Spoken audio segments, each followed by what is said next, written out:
अपने अष्ट विनायक हैं, महाराष्ट्र में बड़ी मान्यता है अष्ट विनायक की। पर कभी आपने सोचा कि विनायक 8 ही क्यों है, 7 या 9 क्यों नहीं है, 6 या 10 क्यों नहीं है?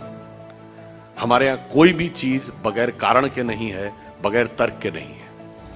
अच्छा, कभी आपने सोचा कि भगवान गणेश का शरीर मनुष्य का है और सर हाथी का क्यों है?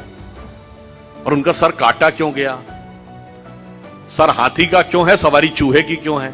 दोनों में बहुत विरोधाभास नजर आता है ना। और उसके बाद यदि हाथी का सर है तो उनको एक दंत क्यों कहा गया? हाथी के तो 2 दांत होते हैं, तो फिर एक ही दांत क्यों है? और अगर एक ही दांत रहना था तो एक ही दांत होना चाहिए था उनकी मूर्ति में, वो दूसरा दांत टूटा हुआ क्यों है? और बल्कि जो आप वास्तविक मूर्ति देखते हैं उसमें टूटा हुआ दांत एक हाथ में पकड़ रखा उन्होंने। कभी आपने विचार किया कि ये क्यों है? इसमें से कुछ भी कहानी नहीं है, कुछ भी कल्पना नहीं है। और गणेश जी किसके देवता हैं? रिद्धि और सिद्धि के देवता हैं, यानी संपूर्ण सिद्धियां गणपति की आराधना से मिलती हैं। और गणेश जी पुत्र किसके हैं? शिव पार्वती के। और शिव ने ही सारे आगम ग्रंथ दिए हैं, यानी जिसको आप कहते हैं ना, आपकी चेतना के जागरण के सारे स्वरूप भगवान शिव ने दिए हैं। अब समझिए गणपति के सारे जो स्वरूप हैं इनका अर्थ और तात्पर्य क्या है। देखिए, भगवान गणेश का वह स्वरूप हमारे अंदर की जो वास्तविक चैतन्य ऊर्जा होती है उसके उत्थान की वह प्रक्रिया को प्रतीक रूप में दिखा रहा है। सबसे पहले सर कटना किस लिए जरूरी है?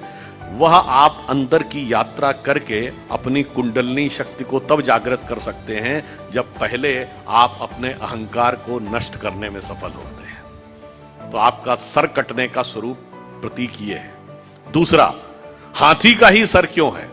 क्योंकि हाथी की जो सूंड है, और आपने देखा होगा हमेशा गणपति की सूंड इस दिशा में यूं है, कभी ऐसे नहीं है। क्यों? वह उस शक्ति का प्रतीक है जो अपवर्ड्स है, यानी जागृत शक्ति, आपके शरीर की कुंडलनी की शक्ति जब वो ऊर्ध्व की तरफ होती है उसका प्रतीक है। और हाथी इसलिए है कि हाथी के मस्तक में गज मुक्ता कहा जाता है। माना जाता है कि हाथी के यहां मस्तक में एक मुक्ता है तो वो ब्रह्मरंध्र का प्रतीक है। और जब वो मुड़ी हुई सूंड ऊपर है, और चूहे की सवारी क्यों है? क्योंकि चूहा जमीन के अंदर जाकर अपना बिल बनाता है। तो जब आप एकाग्र चित्त होकर अपने अंदर की यात्रा में उतरते हैं तभी जाके आप इस शक्ति को पहचान पाते हैं और उस शक्ति को ऊपर उठाने का सामर्थ्य पा पाते हैं। 8 ही विनायक क्यों हैं? क्योंकि 8 चक्र हैं, मूलाधार, स्वाधिष्ठान, अनाहत, आज्ञा, विशुद्ध चक्र और ब्रह्मरंध्र। और अब एक ही दांत क्यों है? क्योंकि जब आप आज्ञा चक्र से ऊपर जाते हैं तब द्वैत के साथ वह यात्रा नहीं हो सकती, यानी संसार और ब्रह्म 2 में से एक को ही चूज करना पड़ता है। तो वह दांत टूटा हुआ क्यों है? तो संसार के साथ उस संबंध का विच्छेद करना पड़ता है, उसे तोड़ना पड़ता है, इसीलिए टूटा हुआ दांत हाथ में रखे हुए हैं। फिर आगे की यात्रा जाकर जब ब्रह्मरंध्र तक मिलती है तो समस्त रिद्धियां और सिद्धियां आपको प्राप्त होती हैं। यह उसका प्रतीक है।